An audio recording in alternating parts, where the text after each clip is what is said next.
Hey, my Facebook family. It's me, Terry Evans, your financial coach.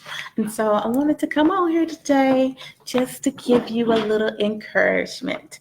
And so, as I say, well, always share the video, y'all. Share the video because there's some others that may need just a little bit of encouragement. So, share the video.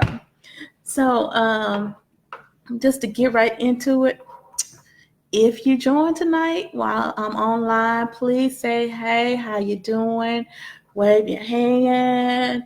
I don't know how you can do that in the comments, but put a 5 in the comments. Say, what's up? If you're watching the replay, say, I am watching the replay and I saw you, Terry. But just let me know you all. Just let me know that you came by to see me. Just stop by. You've been a good neighbor. Yes. Okay, no.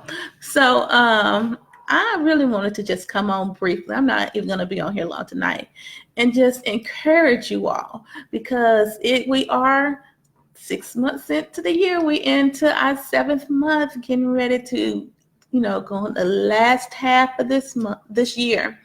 And a lot of us made quite a few financial goals at the beginning of the year.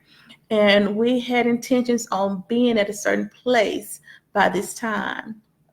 And we may not have quite gotten there yet, but let me encourage you and let you know that it's never too late and it's not over. And just because, it's funny because we put so much pressure on ourselves to be perfect and to do things exactly the way we plan them to do. And it's good to have a plan because if you fail to plan, you plan to fail, right? So, just because we didn't quite meet our goals, we have this guilt thing. We like to beat ourselves up. And, and it's not just in financial things. We do this in any other goals that we might want to achieve, whether or not it's a grade, if we're in school, if it's a weight loss goal, if we don't lose a certain amount of weight by a certain day, it's always something that we're trying to achieve. And if we don't quite make it there, we tend to beat ourselves up and we tend to be upset and guilty and everything because we didn't make it there. But let me say this. If you are making the effort to get from point A to point B, pat yourself on the back. Pat yourself on the back. I put out a post today about procrastination because procrastination is stagnation. Because what it means is you're just being still. You're being stagnant. You're not moving, even though you have the ability to move forward. Even though you want to move forward, you have the desire. For whatever reason, we put it off to tomorrow, or I do that next week, or the favorite one with a weight loss in my house, and it's a joke in my house. I start Monday. So, so procrastination is stagnation. If you are being still and not even trying, what you waiting on? Get on up, put forth some effort, do something. Do something. Again, we have these big goals, and we need to have these goals. We need to have these milestones. We need to have some way to gauge what we're doing, because if we're not gauging our progress, we don't know where we're going. We don't know what we're doing, right? And so, but I just want to say, if you are doing something, congratulations. I'm proud of you. Pat yourself on the back because you're doing something. Now, let me go to those that's not doing anything. It was a point of time in my life. I have to always go to some type of testimony, right? It was a time in my life where, and I've talked about when I had so much debt, y'all. Oh, I was overwhelmed with debt. It was just ridiculous on how much debt, because I had doctor bills because my husband had a stroke. Then I had doctor bills because I had cancer. And so all these doctor bills. And then I've had 2 knee surgeries. I had a hysterectomy. I mean, I just had all kinds of things, right? And so we had medical bills out the wazoo, for real, for real, for real, for real, for real. A whole bunch of medical bills. Needless to say, and I have 6 kids. Yeah, we had medical bills like crazy. And so between our medical bills, credit card bills, I had close to $18,000 in credit card bills. This is no joke. And this is not with like a whole bunch of cards. I had a few, and a few maxed out all a few of them, and I really had almost 18,000, close to $20,000 in credit card bills. My student loans were behind for God knows how long.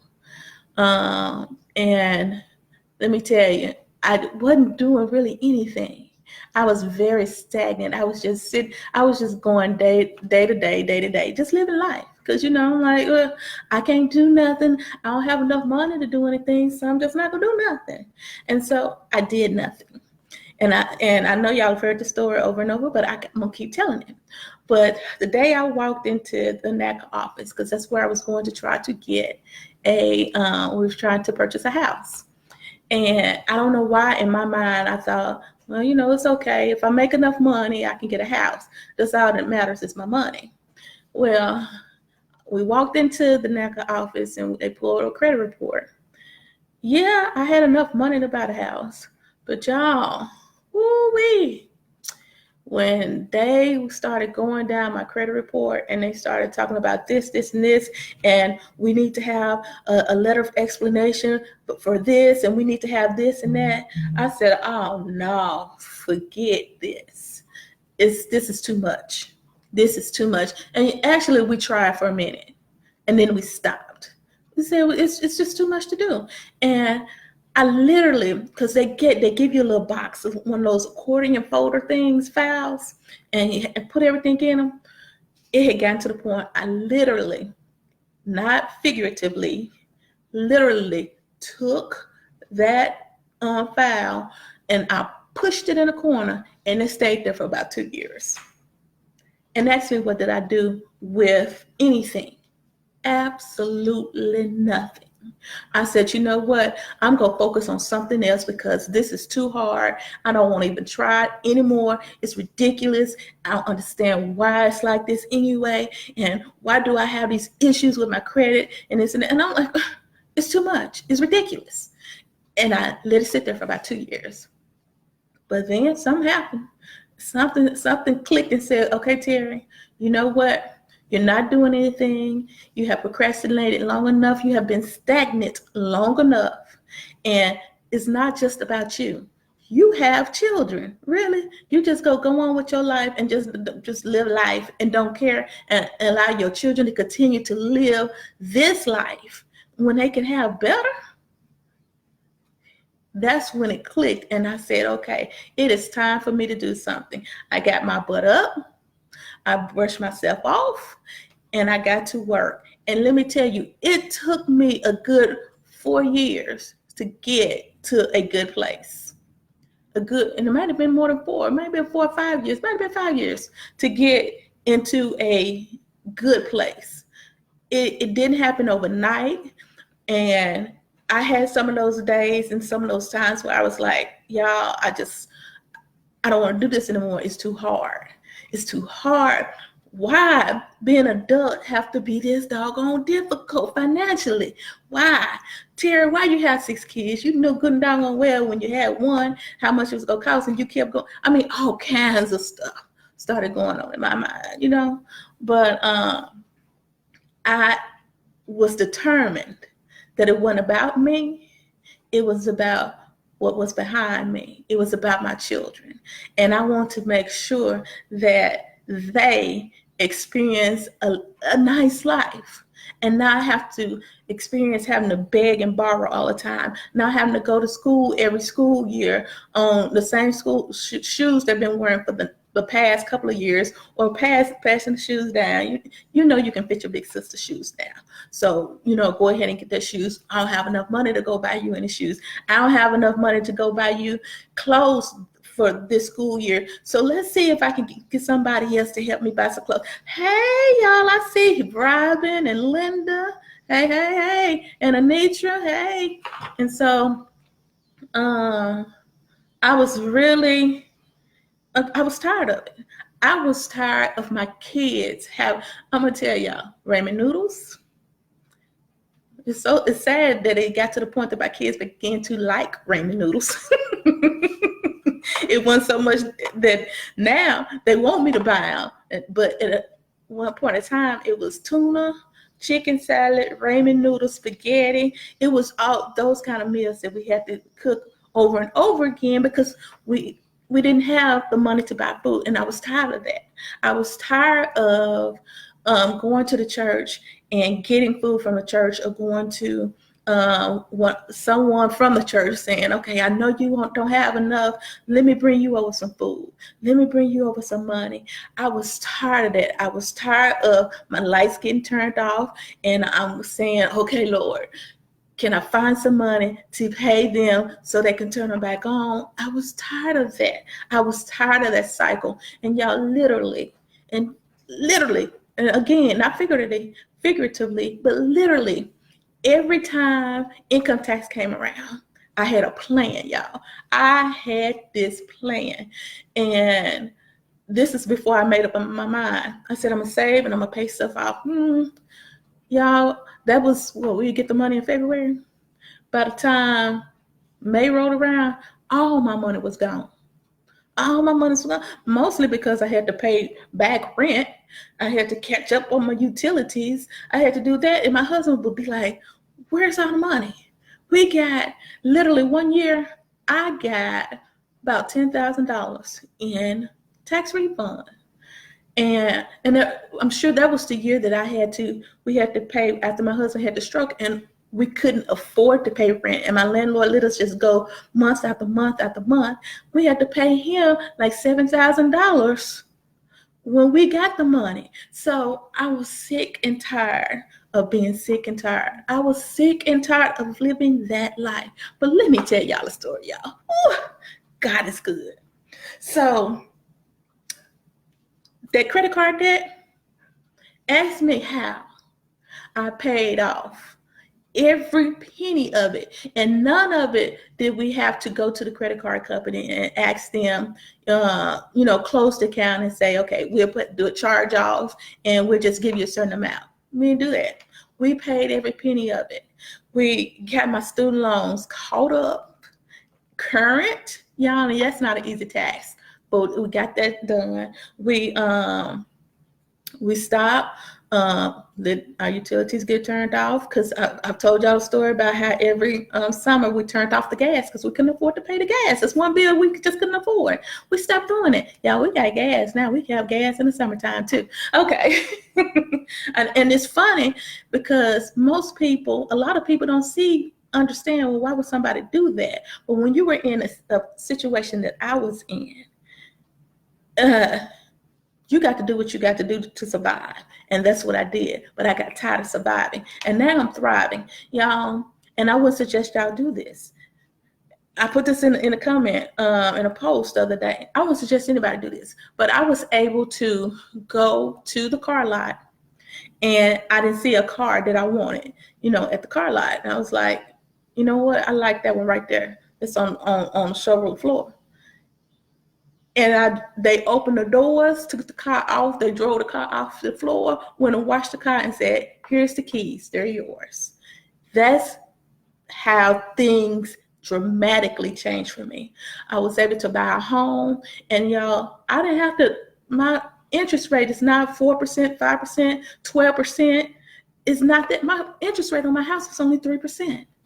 And so that lets you know I went from a credit score that was in the 400s, that's how bad it was, to a place where I can move into a home with a 3% interest rate, where I could drive a car right off the showroom floor, where I can say I paid off every bill and I did what I had to do. And it was difficult. But let me tell you something. I had to start somewhere. I had to start. I couldn't continue to just sit back and let life go as it has been going. I couldn't sit back and just let my bills continue to pile up. I couldn't just sit back and say, one day, God, just open up and just send me some money. I need to send some money. I need to be like the people that always go to the mailbox and they always have a testimony that they got a check in the mail. That was never me. It was never me. What it took for me was, it took me to actually sit down and write out a budget. It took me actually sitting down and writing out a plan to say, okay, I'm going to pay this amount on my debt every single month until it's paid off. It took me doing that, and it was difficult because then I was like, y'all, we're not going out to eat this month. Sorry, I love you. Even with my husband, date nights, we're going to have to kind of scale back on doing the date nights because we're trying to get somewhere. Once we get to where we want to go, we can do that again. It took me telling my children, when you get ready to go back to school, you can't get Jordans. We might have to go to Payless and get shoes this year. But if y'all would just give me just a little while, it'll be on, and y'all will appreciate if y'all will hold on just a little bit.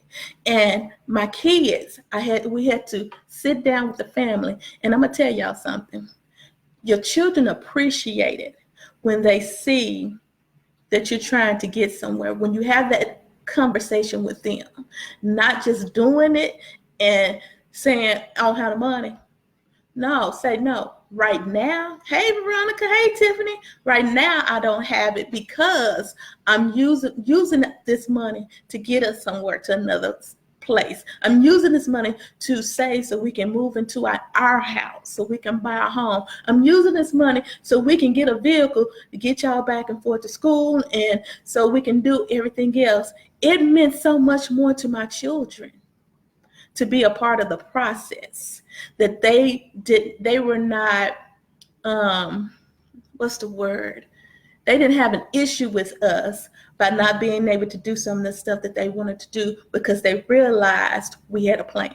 And they realized that if we followed the plan, that it's going to be beneficial to them in the long run. So back to the original encouragement. If you are trying, don't give up.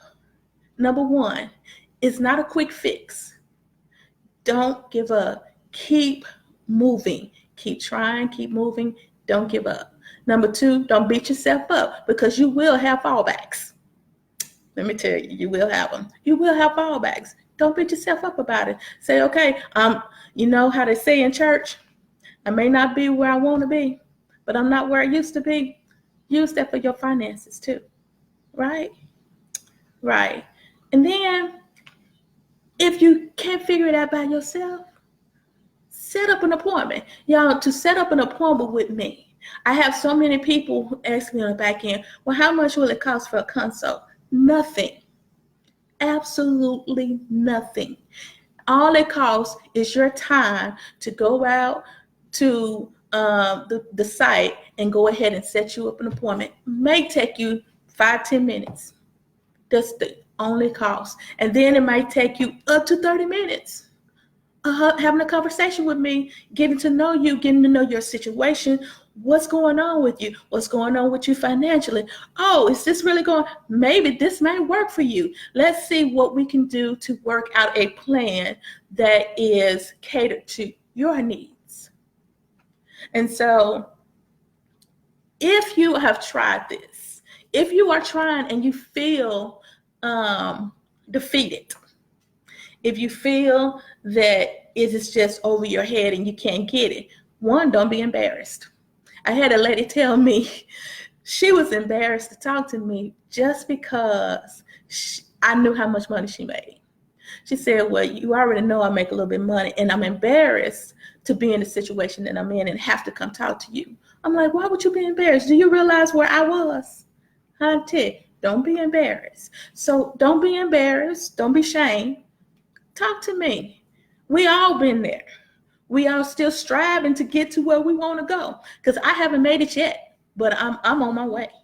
And now I know what to do to get there, right? And so I want to help you get to where you want to go.